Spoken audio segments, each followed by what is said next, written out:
Guatemala, 30 de diciembre de 2025. Hoy vamos a verle el pulso a una nación, pero no a través de los titulares, sino de su papeleo oficial. En los documentos de hoy vemos, como tres facetas del Estado en plena acción. Primero, cómo maneja una crisis de seguridad, una bien local. Segundo, cómo organiza su maquinaria financiera, que es gigantesca. Y tercero, su relación con los ciudadanos y las empresas. Es, digamos, una radiografía del poder, desde las armas, pasando por los salarios, hasta los camarones. Arranquemos con el tema más urgente que aparece acá. Una medida de seguridad bastante fuerte, la verdad. Es el Decreto Gubernativo 2-2025. Declara un estado de prevención en 2 municipios de Sololá, Nahualá y Santa Catarina Ixtahuacán. Y la razón que dan es muy directa, van al grano. Dicen que hay grupos de gente armada que se han atacado entre sí a la población vecina y a las fuerzas de seguridad del Estado. Exacto. Y estado de prevención es un término que, suena alarmante. Pero es importante entender qué significa en la práctica. No es una suspensión total de derechos, sino es más bien una herramienta para que el Estado actúe rápido, para evitar que la violencia escale. Las medidas son muy concretas. Se limita, por ejemplo, la celebración de reuniones al aire libre. Se puede disolver por la fuerza cualquier grupo que consideren una amenaza. Se restringe la aportación de armas, incluso las legales, solo en esa zona. Y algo muy importante, se autoriza a la policía a limitar la circulación de vehículos en ciertas áreas, a ciertas horas, y a registrarlos. Espera, eso último suena bastante intenso. Medidas como limitar el movimiento o registrar vehículos, aunque sea temporal, abren una puerta, ¿no? ¿Hay riesgo de que se apliquen de forma excesiva? ¿Quién supervisa a las fuerzas de seguridad en una situación así? Esa es la tensión inherente en cualquier estado de excepción. Es la pregunta clave, de hecho. En teoría, la ley establece controles. Las acciones deben ser proporcionales a la amenaza y, existen mecanismos de supervisión, judiciales, de la Procuraduría de los Derechos Humanos, pero en la práctica, sobre el terreno y en medio de un conflicto, pues el riesgo de abuso siempre está ahí. Es una de las críticas más comunes, el delicado equilibrio entre restablecer el orden y proteger los derechos, ¿cierto? Por eso el decreto tiene una vigencia limitada, para forzar una reevaluación y que no se normalice. Entendido. Y mientras leía el decreto, hubo un detalle que de verdad me llamó la atención. El artículo 8 ordena que todo el texto se traduzca de inmediato a lenguas mayas, a través de la academia. No es un apéndice, no es una ocurrencia tardía, es una orden directa. En un documento de seguridad tan duro como este, me parece fascinante. Y es mucho más que un gesto simbólico. Es un requisito de gobernabilidad totalmente. En municipios como Nahualá o Santa Catarina e Ixtahuacán, una parte muy grande de la población habla quiché como primera lengua.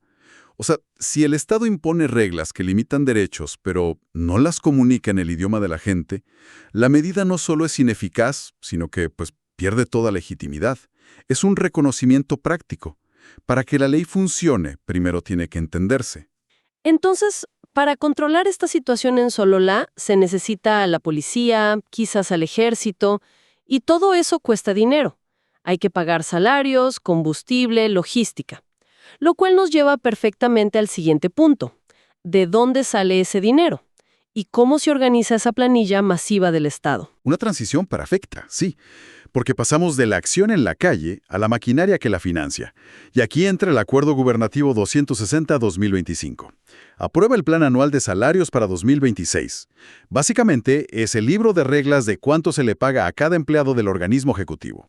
Y las escalas son enormes.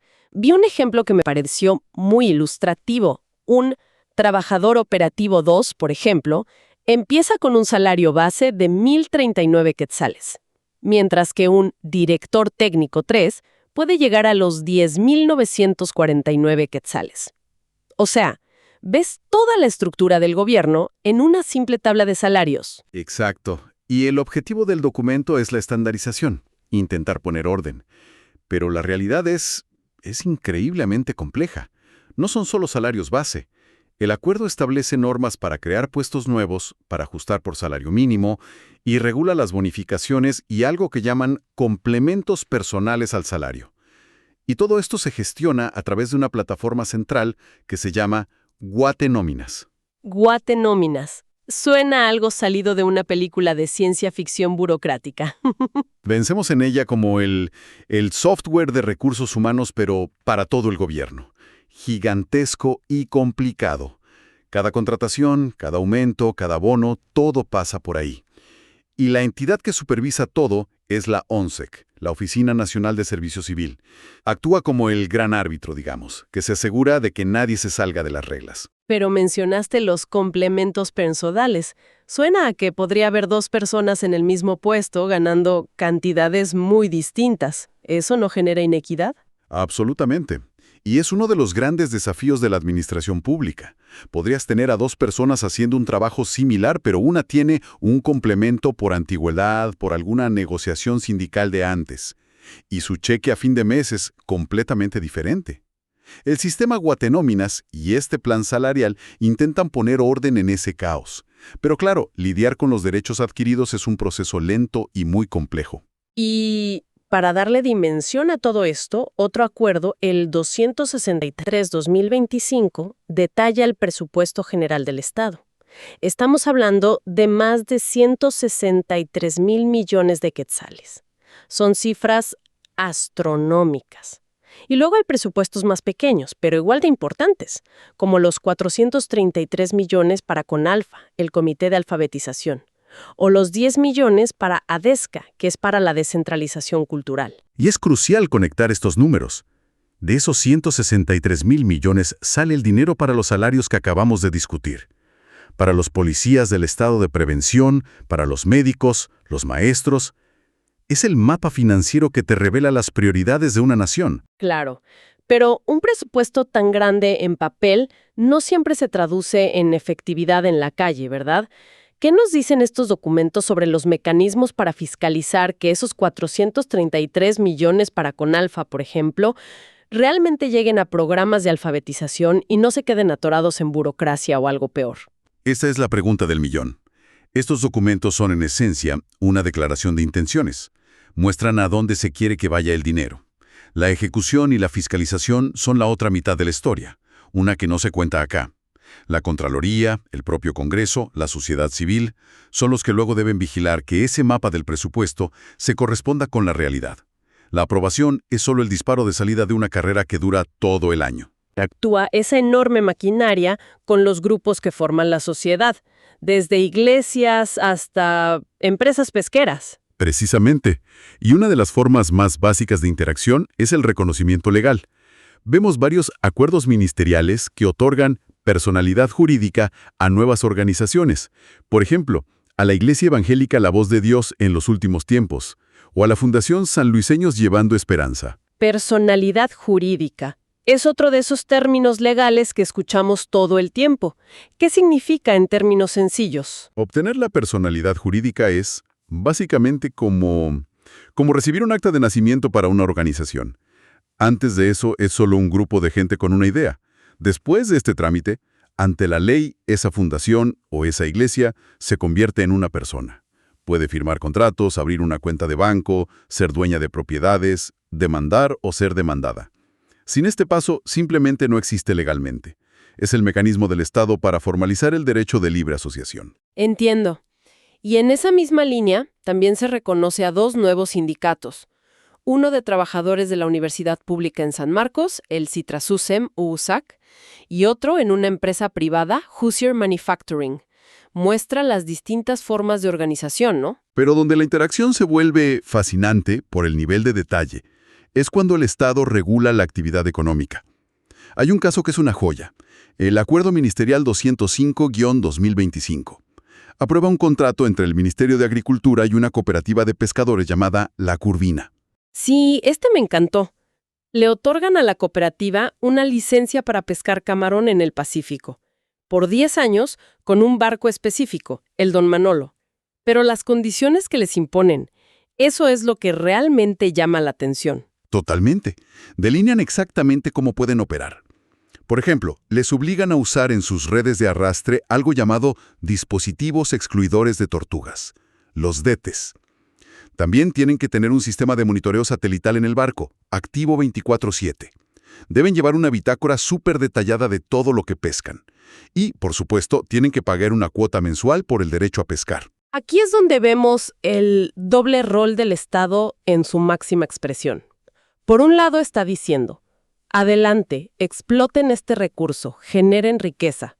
Pero por otro, les pone una lista de reglas muy, muy estricta. Y esto es clave porque esas reglas no son un capricho.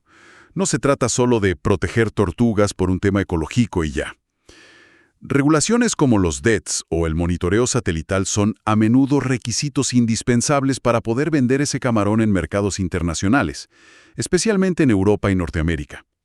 Así que este contrato no es solo una licencia para pescar, es un pasaporte para que el camarón guatemalteco pueda competir en el mercado global.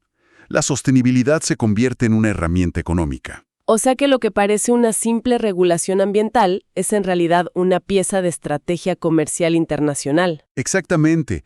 Es un ejemplo perfecto de cómo las políticas locales están influenciadas por las demandas de las cadenas de suministro globales. Si quieres venderle a un consumidor en Estados Unidos que exige productos de pesca sostenible, tienes que poder demostrarlo. El Estado, al imponer estas reglas, no solo protege sus recursos hidrobiológicos, como los llama el documento, sino que también está capacitando a sus productores para que puedan acceder a los mercados más lucrativos.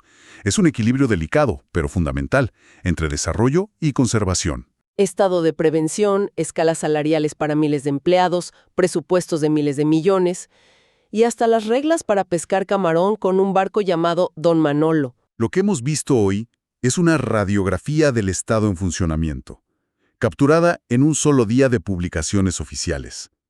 Es fascinante ver cómo se entrelazan todas las piezas, ¿no? La decisión de seguridad en Sololá depende del dinero aprobado en el presupuesto general, que a su vez se paga con impuestos y tasas, como la que paga la cooperativa pesquera, y el reconocimiento de una fundación en un pequeño municipio es parte del mismo sistema que regula un sindicato. Cada acuerdo, cada decreto, es un hilo en este tejido complejo de la gobernanza. Estos documentos, publicados ya en el umbral de un nuevo año, son mucho más que simples trámites. Son el plan de acción, las reglas del juego y una instantánea de los desafíos y prioridades de una nación para el año que comienza. Un plan que, como todo plan, se enfrenta a la prueba de la realidad. Exacto. Y esa es la pregunta que queda flotando en el aire, ¿no? ¿Cómo se verá la ejecución de estos planes dentro de 12 meses? La diferencia entre lo que está escrito en el papel y lo que sucede en las calles, en las oficinas y en el mar, es donde se escribe la verdadera historia.